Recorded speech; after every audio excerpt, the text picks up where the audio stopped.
আসসালামু আলাইকুম। আজ আমরা একটি গুরুত্বপূর্ণ বিষয় নিয়ে কথা বলবো।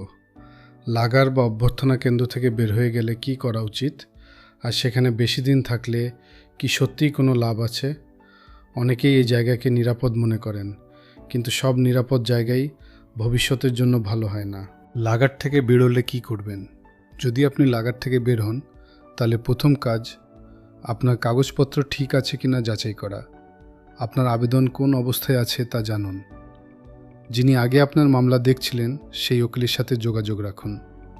প্রয়োজন হলে নতুন একজন দায়িত্বশীল উকিলের পরামর্শ নিন। কোনো নোটিশ বা ডাক এলে অবহেলা করবেন না। সবচেয়ে বড় ভুল হলো বের হয়ে গিয়ে যোগাযোগ বন্ধ করে দেওয়া। আইনি প্রক্রিয়া চলমান থাকলে যোগাযোগ না রাখলে ভবিষ্যতে সমস্যা হতে পারে। কমিশনের নোটিফিকেশন মিস হয়ে যেতে পারে। যদি নতুন অ্যাড্রেস থানায় আর কমিশনকে না জানান, তাহলে কমিশনের ডাক পাবেন না। ফলে আপনি ইরেপেরিবল হয়ে যাবেন। আপনার আবেদন সাসপেন্ড বা রিজেক্ট হয়ে যেতে পারে। লাগারে বেশি দিন থাকলে কী লাভ?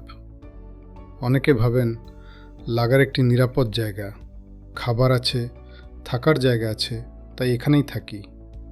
হ্যাঁ, এটি একটি সেফ জোনের মতো মনে হতে পারে, কিন্তু খুব বেশি সময় নিষ্ক্রিয় থাকলে মানসিকভাবে দুর্বল হয়ে পড়া যায়।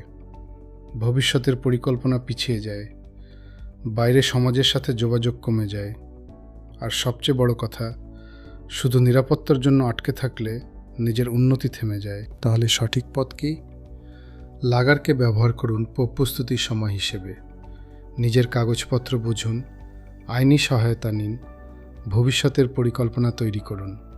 কিন্তু শুধু ভয় বা আরামের কারণে দীর্ঘদিন সিদ্ধান্তহীন হয়ে থাকবেন না। সচেতনভাবে আইন মেনে পরবর্তী ধাপে এগিয়ে যাওয়াই সবচেয়ে ভালো পথ। সুতরাং লাগার থেকে বেরোলে দায়িত্ব নিতে হবে, আর লাগারে থাকলেও সচেতন থাকতে হবে।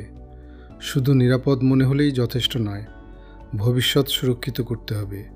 শান্ত থাকুন, আইনের মধ্যে থাকুন এবং সচেতন সিদ্ধান্ত নিন। ধন্যবাদ।